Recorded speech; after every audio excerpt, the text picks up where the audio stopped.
Chapter 28. Now, you are in it too. Harry and Albus were sitting on two prominent stones out of view close to the gate. The invisibility cloak lay folded on Albus' side. "You should have let me stop him," Albus was saying, looking at the ground. "It's fine," Harry answered downcast. "It would have been only unnerved by it.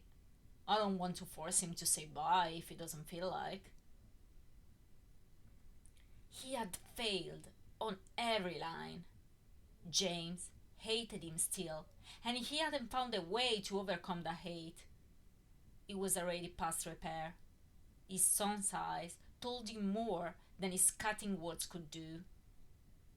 How could he try and approach when at the bottom of him he thought James was quite right in hating him, when he actually shared the reason of his accusers?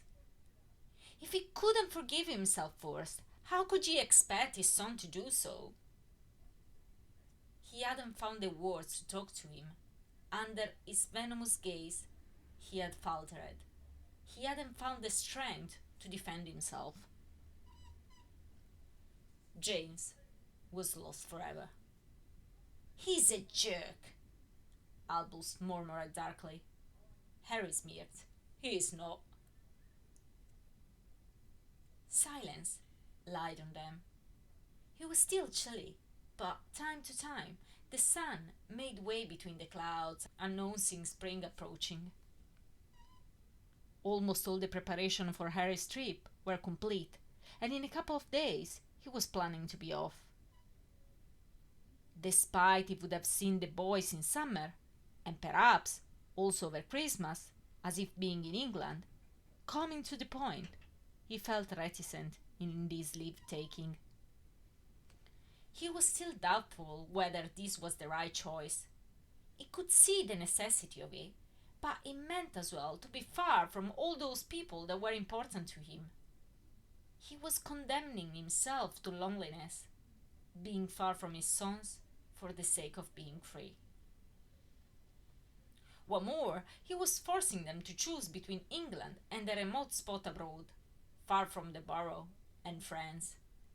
He was aware of the difficult choice imposed. It was the choice between a normal life estranged by everybody, or a full of hassles and possible dangers, but close to them. Life, for them, would have always been a succession of difficult choices, as it had been for him. "I should probably go now," Harry said, making to stand. "No, Dad, wait!" Albus stopped him. "What's up?" Harry asked, surprised, sitting back. "I need to talk to you about something," he avowed, looking at the ground. "What's wrong?" Albus fidgeted slightly without looking up, and Harry, hesitantly, presuming the possible issue and hardening himself to be able to speak about it composedly, asked, "Is it about Mom?" Albus startled and looked at him with round eyes. "Well, no, actually it isn't." Harry stared back, and Albus, misunderstanding, began to apologize before Harry could say anything. I know it should be my only problem, and it is a problem, I promise, but there is another problem, a big one. It is not that Mum is not something big, though." All this was said with such a vehemence and in such a confused way, with plenty of bashfulness and stuttering, that Harry couldn't help but exploding in a mirthful laugh, at which Albus flushed. Harry gave him a strong pat on the back. "It's fine, Albus. It shouldn't be your only problem, and I'm very glad you have another big problem in your hands," he said jokingly. "Go ahead. What is it?" he asked, feeling suddenly lighter after this cheerful outburst. It was days, maybe even weeks, he hadn't had a reason to laugh, and it was pleasant to be able to do it, and with his son. "It's about Rose," Albus mumbled sheepishly, flushing even more, and, As Harry was reminded in a flash about all his supposition about the two of them, Albus continued, I love her. Harry nodded. I know you love her. No, Dad, you didn't get it, Albus said eager. I'm like in love with her. I know, Albus. Albus looked up, surprised. How'd you know? Harry smirked. I picked up signs here and there. Closed door, loud music, flashes all the time her name was mentioned. I mean, Mom didn't notice, but probably only because Rose was above suspect being, well. Harry hesitated, and Albus concluded the sentence for him. My cousin. Right, Harry admitted, putting his palm together and rubbing his hands. But, well, she changed a lot in the last year, and I was sure you couldn't have failed to notice. This time, it was time for Albus to laugh coyly. Harry smiled, throwing a sly glance to him. And Albus, checking the glee, asked, So, like, haven't you got a problem with it? Harry heaved a breath of the chilly fresh air, looking at the still bare trees surrounding them. He weighted his words carefully. It's your choice, really. I guess it would have been better for you to fall for somebody not related to us, but it is not, as the kind of things can be controlled, really. And it is not unheard of. It happens sometimes. He paused, but then added honestly, but you might have to face difficulties in future if things develop. He paused again, bringing to memory Ron's words in the hospital's room. Maybe you are facing them already? He concluded, sobering up.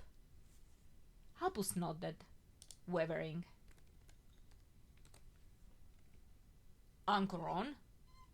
Harry asked. He doesn't want us to meet unless, you know. I know, Albus. It's up to you. I understand if you want to go to Romania this summer. I'll understand if you want to change your surname. I won't oppose to it. I changed mine, so I cannot expect. Albus interrupted him hastily. No, Dad, you didn't get it. I don't want to. I'm your son, and thus I want to remain, no matter what. He stated keen.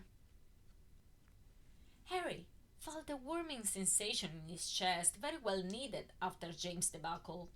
He was convinced to have lost a son already, and it was with a heavy heart that his last speech had been uttered. He didn't want to lose Albus too. I want to come over to you this summer, and I want Rose to come too. Actually, I would like not to return back and keep Rose there with us. Harry was taken aback. Do you think she would like that? He asked, perplexed. I don't know, but I was planning to suggest her if you'd agree. Albus, it's not a matter of me agreeing or not. She is not of age. We cannot kidnap her. She has got parents, and despite what Uncle Ron might be doing, he loves her very much, as Aunt Hermione does. She has got a younger brother too. We cannot divide a family. Albus listened crestfallen while he continued. I don't mind her coming over for the summer, but I doubt whether Ron will ever agree to that. Aunt Hermione might, he said, brightening. She might, but she has got two parents anyway. Albus pulled a face. Harry placed an arm around his shoulders. I know it seems tough, and the summer will seem long, but back to Hogwarts, nobody will be there controlling you. You can do whatever you want, and when you will be both of age, if you are still so inclined, you can come there, and I would be only but happy to have you both. Harry had been in earnest saying that much. He would have been glad if such an occurrence would take place, but he couldn't help to realize with dismay the effect of such a communication on Ron. Rose was definitely his favorite, and the fact that not only her only only daughter had chosen his son as a partner, but she could leave him to go so far away where Harry was residing, could prove the fatal stroke on their relationship. He felt pity for him. Unwillingly, he had deprived Ron, and was depriving him still, of everything he cared in his life. Ron had shifted to be his best mate to his worst enemy, and nothing could change that back.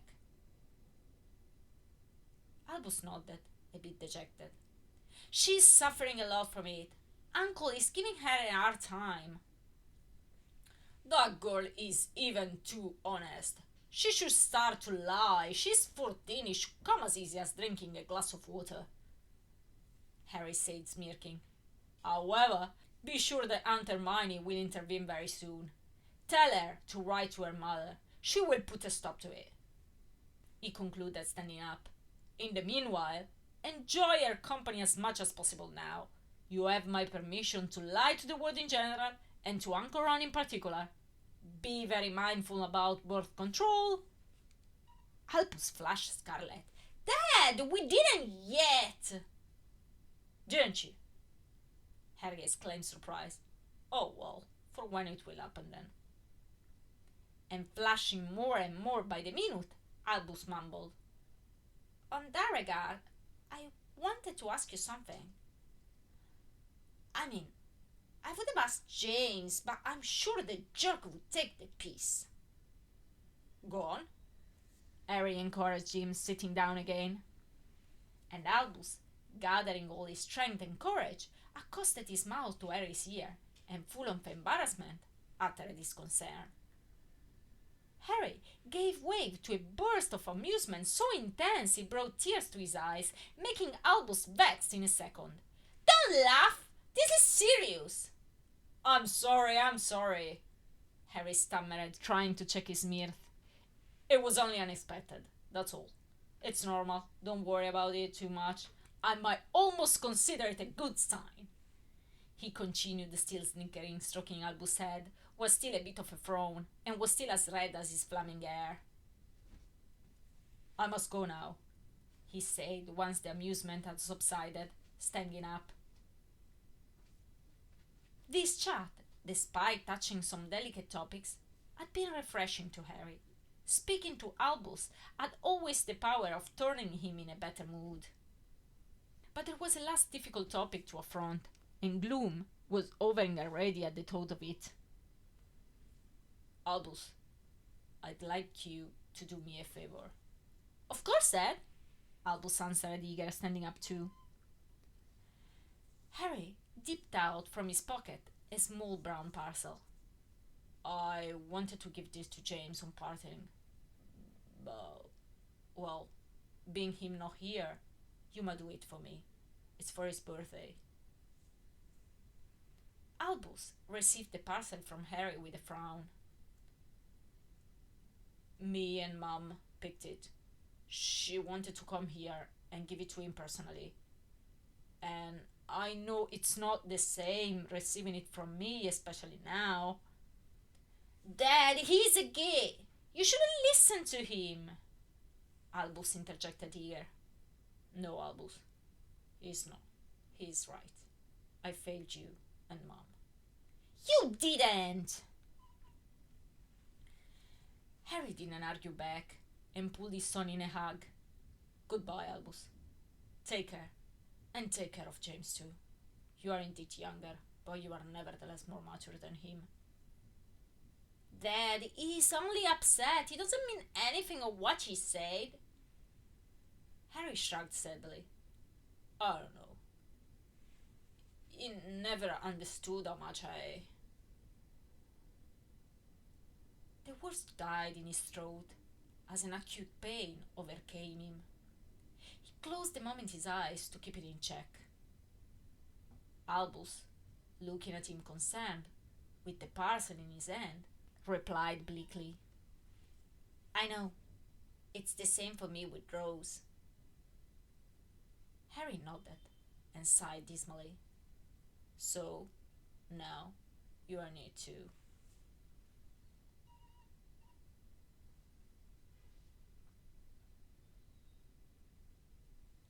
James.